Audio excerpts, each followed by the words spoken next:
What nobody tells you, the age 50 rule isn't just Thailand, it's the default in the countries Americans picture when they dream about retiring abroad. But there are 7 countries that want you now, at 45, at 40, some even at 35, and the gap between what people think is possible and what's actually possible is where this video lives. So which of these is actually the best spot for someone who's ready to pull the trigger a decade early? I've done the homework for you. Let's get into it. Let's start with the country everyone thinks about first, because understanding what's locked is the key to understanding what's open. Thailand. The retirement visa, officially the non-immigrant OA, requires you to be 50 years old. No exceptions, no workarounds, no but I have plenty of money. You show up at 49 years and 364 days, come back tomorrow. The financial requirements aren't even the problem. 800,000 Thai baht in a Thai bank account, that's about $23,000 or 65,000 baht a month in income, roughly $1,900. That's achievable for a lot of people in their 40s who've been stacking investments for 20 years. The problem is those 3 words, 50 years old. Now Thailand does have a backdoor, it's called the Elite Visa, and it's effectively a paid membership program. 5 years will run you 900,000 baht, about $26,000. 20 years is 1,000,000 baht, roughly 29,000. That's the buy-in just to exist in the country before the country thinks you're old enough to retire. No path to permanent residency through this route, by the way. You're a long-term tourist with a premium subscription. There's also the long-term resident visa, or LTR, but that requires $80,000 a year in income and $1 million in assets. If you're at that level, you've got options everywhere. This video is for the rest of us. But here's the thing, and this is where it gets good. While Thailand is turning you away, there are countries that will roll out the red carpet for a fraction of the cost. Let's go round by round. Let's start with the single best deal in early retirement, and it's not even close. Portugal's D7 visa, sometimes called the passive income visa, has no age minimum, none. You could be 30 with a rental property portfolio and qualify. The income bar, about 920 euros a month, which at current exchange rates is right around $1,000. That's the Portuguese minimum wage. If you can demonstrate passive income at or above that level, dividends, rental income, IRA distributions, royalties, a pension, you're in. But let's be real, $1,000 a month isn't what you'll actually live on. A reasonable budget in Lisbon is closer to $2,200 to $2,500 for a comfortable life. In smaller cities like Coimbra or Braga, you can do it on $1,600 to $1,800. Here's what makes Portugal different, the path to citizenship. 5 years of legal residency and you can apply for a Portuguese passport. That's an EU passport, the right to live and work anywhere in 27 countries. No other country on this list offers anything close to that at this price point. The hidden trap, 2 things. First, you need a long-term lease in hand before you even apply. The D7 requires proof of accommodation in Portugal for at least 12 months. You're signing a lease in a country you haven't moved to yet. Second, the processing backlog. D7 applications are taking 3 to 6 months at many consulates, and you need to apply from your home country. You can't show up in Portugal and convert. You're committing to a country before you've lived there for a single day. Colombia's retirement visa, officially the TP7 or migrant pensionado, has a minimum age of nothing. There is no age requirement. You just need a lifetime pension or social security income of roughly $1,200 a month and you qualify. Now here's where the pension word gets people. We're going to dig into this in the final section because it's the single biggest trap across every country on this list. For now, know that if you have actual social security coming in or a government pension, Colombia is wide open. Cost of living is where Colombia separates itself. Medellin, $1,200 to $1,500 a month for a very comfortable life, including rent, private health insurance, eating out regularly. Bogota is similar. Cartagena's more expensive, but still well under $2,000. You're on US time zones, healthcare is JCI accredited in the major cities, and the expat community is well established. The trap, permanent residency, takes 5 years. You're renewing annually until then, and renewals stack up fees and paperwork. Also, and nobody talks about this, you need an FBI background check with an apostille. If you've got anything on your record, Colombia will find it, and it will be a problem. Ecuador is the wild card here because it fixes a problem most people don't think about until it bites them: currency risk. Ecuador uses the US dollar, no exchange rate fluctuations eating into your budget, no wondering if your $1,500 monthly withdrawal is going to be worth $1,400 next month because the local currency dipped. What you budget is what you spend. The retirement visa, the Jubilado, has no age requirement and requires a monthly pension of $1,446 for a single person. That's indexed to Ecuador's unified basic salary and goes up every year, so factor in inflation. 2-year path to permanent residency, which is among the fastest on this list. Cost of living, Cuenca, the expat hub, runs about $1,200 to $1,500 a month total. Quito is similar, the healthcare system is solid, the climate in the highlands is spring-like year-round, and the country is compact. You can drive from the mountains to the beach in a day.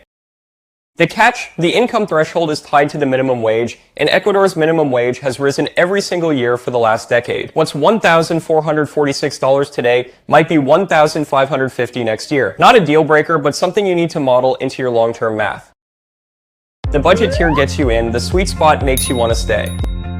Panama's Pensionado program is the most famous retirement visa in the Western Hemisphere, and here's the number that matters. The minimum age is 18. You need a lifetime pension of at least $1,000 a month. If your pension is between $1,000 and $1,500, you also need to buy property in Panama worth at least $100,000. Over $1,500 a month in pension income, and the property requirement drops away. What you get in return is permanent residency, not temporary, not conditional, permanent from day one, plus a stack of discounts that are actually meaningful. 25% off utility bills, 25% off airline tickets, 20% off medical consultations, 50% off entertainment. These aren't marketing gimmicks, they're written into Panamanian law. Cost of living, Panama City runs $1,800 to $2,500 a month for a comfortable life. Boqui and Coronado, the expat hubs, are closer to $1,500 to $2,000. English is widely spoken, the US dollar is the currency alongside the Panamanian Balboa, and you're a 3-hour flight from Miami.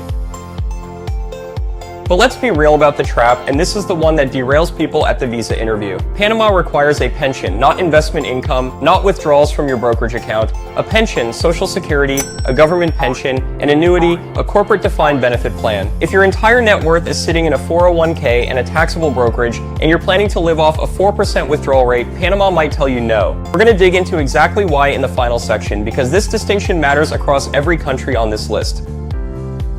Costa Rica gives you 3 paths, and that flexibility is the edge. Path 1, the Pensionado, a lifetime pension of $1,000 a month, same pension requirement as Panama, but Costa Rica doesn't require the property purchase. Path 2, the Rentista. Instead of proving pension income, you deposit $60,000 in a Costa Rican bank for 2 years, held in escrow, and the bank releases it to you as monthly payments. After 2 years, you renew. The money's yours, it's just locked up. Path 3. The Inversionista invests $150,000 in Costa Rica, real estate, a business, stocks registered in country. One-time requirement, and you get temporary residency with a path to permanent. Cost of living is higher than the budget tier. Figure $1,500 to $2,500 a month depending on where you live. The Central Valley, including San Jose and the surrounding towns, is the sweet spot for climate and healthcare access. Costa Rica's healthcare system consistently ranks among the best in Latin America, and the Pura Vida culture, the slower, less stressed rhythm of life, is real, not just a tourism slogan. The trap, the Rentista path locks up $60,000 you can't touch for 2 years. If an emergency hits, that money is sitting in a Costa Rican bank doing nothing for you. Also, Costa Rica's cost of living has been creeping up, especially in expat-heavy areas like Tamarindo and the Gold Coast. The $1,000 days are gone. Mexico is the default answer for a lot of Americans thinking about moving abroad, and it's easy to see why. You can drive there, you know people who vacation there, the food, the culture, the time zones, it's the closest thing to abroad but not to abroad that exists. The temporary resident visa requires financial solvency, and the numbers are higher than anywhere else on this list. You need either roughly $74,000 in savings over the last 12 months, or a monthly income of about $4,400 over the last 6 months. These thresholds went up 12% in 2026, and they vary by consulate. The Mexican consulate in, say, Phoenix might apply different math than the one in Los Angeles. After 4 years of temporary residency, you can convert to permanent. No renewal gains after that. Cost of living, wildly variable. Mérida, the safest city in Mexico and a major expat hub, $1,500 to $2,000 a month for a good life. Mexico City, $2,000 to $2,500. San Miguel de Allende, the artsy expat colony, $2,500 plus, and the beach resort towns the tourists love. You're paying near US prices. Mexico's trap is the entry bar itself. $4,400 a month is $52,800 a year. That's more than many early retirees plan to withdraw annually, and the savings route, maintaining $74,000 in average monthly balance for a year, requires you to keep a lot of cash uninvested. The opportunity cost is real. Greece's Financially Independent Person Visa, the FIP, has no age minimum and requires a passive income of €2,000 per month, roughly $2,200. For a couple, it's €2,400. What you get: residency in a Mediterranean country, access to the Schengen zone, one of the healthiest diets on the planet, and a cost of living that in smaller cities and islands runs $1,500 to $2,000 a month all in.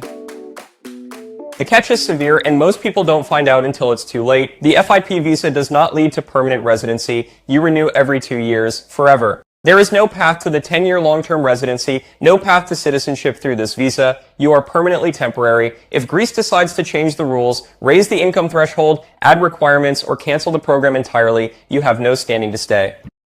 For some people, that's fine. If you're genuinely location independent and can pivot countries without it upending your life, Greece's quality of life proposition is exceptional. But if you want to plant roots and eventually hold a passport you can pass to your kids, Greece is not your country.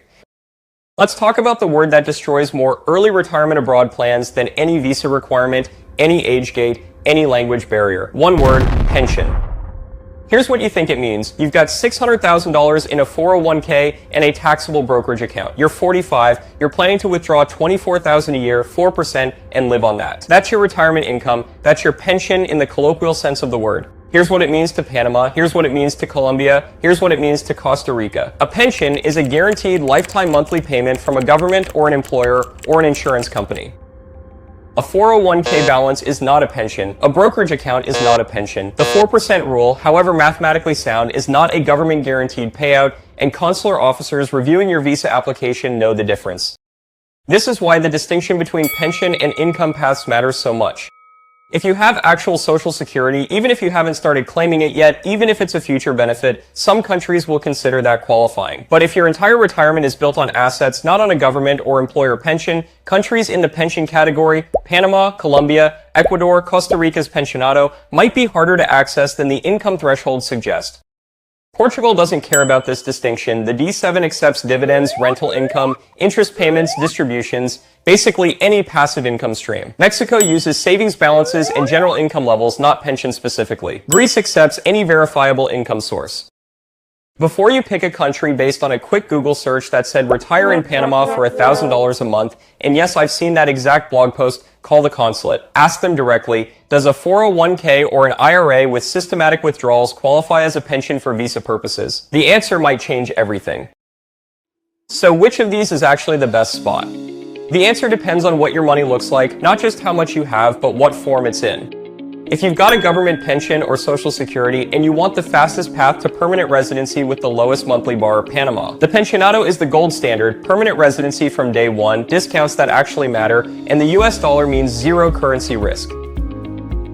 If your money is in investments, not a pension, and you want the best long-term payoff, Portugal. The D7 accepts investment income, and the citizenship path, EU passport in 5 years, is something no other country on this list offers at anywhere near this price. If you want the lowest cost of living with solid healthcare, Colombia. Medellin on $1,500 a month buys a quality of life that would cost $4,000 plus in the US. Just budget for the 5-year wait on permanent residency. If you want the closest option with the most established expat infrastructure, Mexico, the income bar is high, but the communities are deep, the food is world class, and you can drive home if you need to. And if nothing here fits because your entire retirement is sitting in a brokerage account and you're under 50, go back to Portugal. It's the most flexible visa on the list, and the EU passport at the end of the road changes the equation for the rest of your life. Here's what I want you to take away from this. You don't have to wait until you're 65. You don't even have to wait until you're 50. There are countries that will take you right now with real, achievable financial thresholds. You just have to know which doors are actually open and which ones are only open in the travel blogs. Drop a comment below and let me know which of these would you pick and why. I read all of them and love hearing different perspectives, even if you think I'm totally wrong. Thanks for watching, and I'll see you in the next.